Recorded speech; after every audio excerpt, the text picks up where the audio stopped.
Hello, welcome to Laker News, Grand Valley Television's news and entertainment show. I'm Callie Hubbard. And I'm Liv Conity. This week we look at the story of a girl and her fight against leukemia, and a cafe that's found a way to help animals in need. We also take a look at the Art is Drag exhibit and a group of students that spend their breaks in a more giving way. This is Laker News.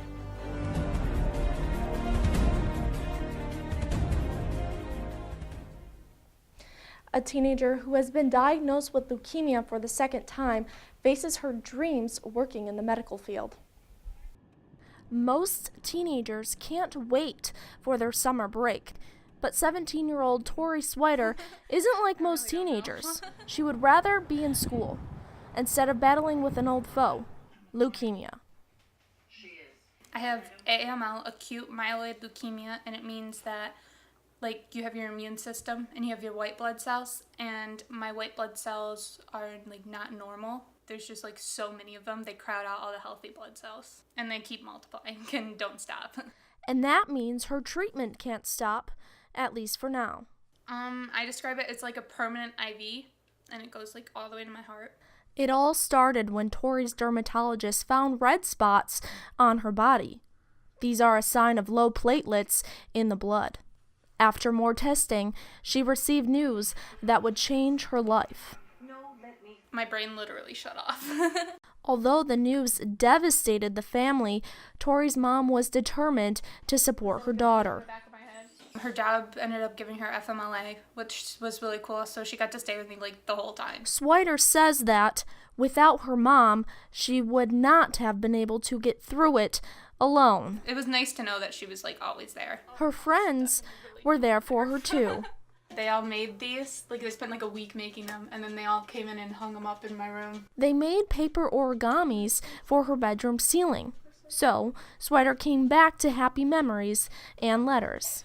Unlike most cancer patients, she wasn't worried about losing her hair. Her only request was that she wanted to dye it blue before it fell out. Our neighbor across the street, her sister, is a hairdresser, and so we got a whole bunch of group together, and we all dyed our hair blue. And because blue is my favorite color, and it's just something I always have wanted to do. After 6 months of treatment, she was able to make a wish through the Make-A-Wish Foundation.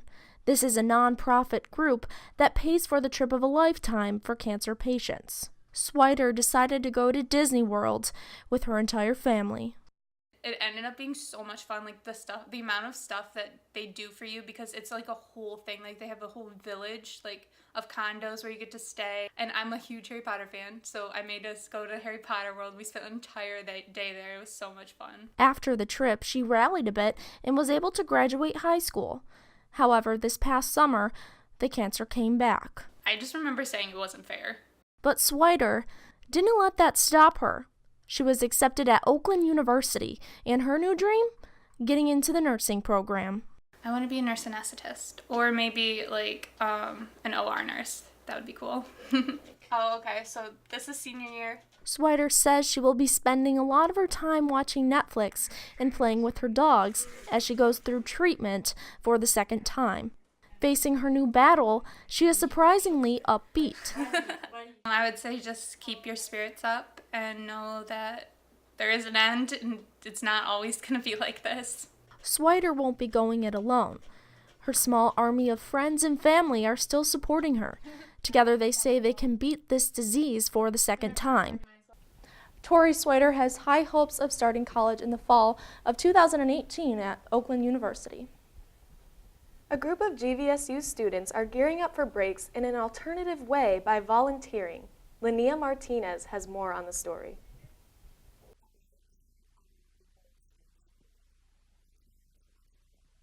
That was Catherine Carey, a site leader for Alternative Breaks who's been on many trips before. Alternative Breaks, called AB by members, is an organization that provides week-long service trips to GVSU students.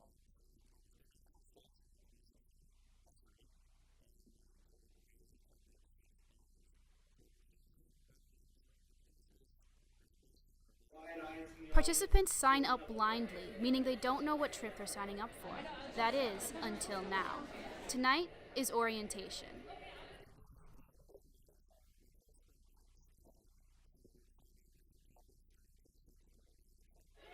After meeting their site leaders and groups, members embarked on a scavenger hunt to learn which trip they would be on. They also participated in icebreakers and group building activities.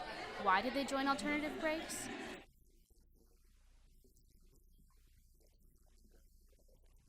AB continues to promote growth as a community, with over 200 participants involved each year. This is Linnea Martinez, Allendale. Students involved with Alternative Breaks will be fundraising and preparing for their service trips, which will take place in the winter and spring. Grand Rapids' first ever cat cafe is up and running. The Happy Cat Cafe hopes to bring college students a place to study, relax, and enjoy the company of rescued cats. Reporter Brianna Tabbitt has more for us on the story. Katie Palmaker says that the Happy Cat Cafe creates a friendly atmosphere and a fun experience with their artwork. Palmaker is a Grand Rapids native and the owner of the Happy Cat Cafe. She tells us what inspired her to start her business.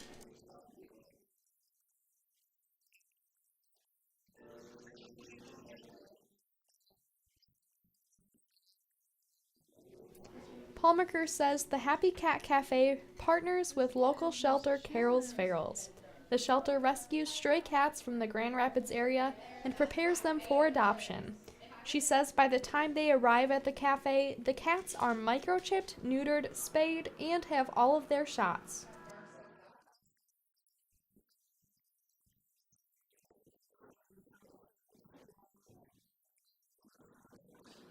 If you would like to take a piece of the Happy Cat Cafe home with you, Palmaker says that merchandise is available for sale in the cafe. Palmaker believes she has what it takes to run a successful business. She said her interest began when she attended Grand Valley State University.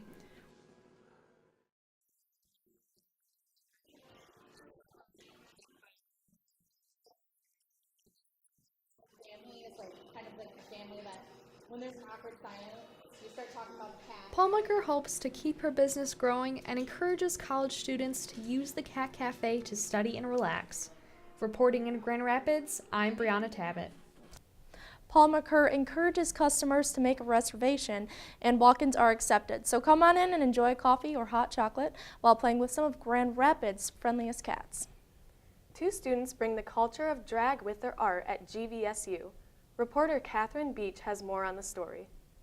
The Art is a Drag exhibit is located in the Mary Edema Pugh Library on GVSU's Allendale campus. 2 GVSU students launched this project. When we started doing these pieces, it was kind of more about learning how to do drag makeup, whereas now it's trying to develop a character.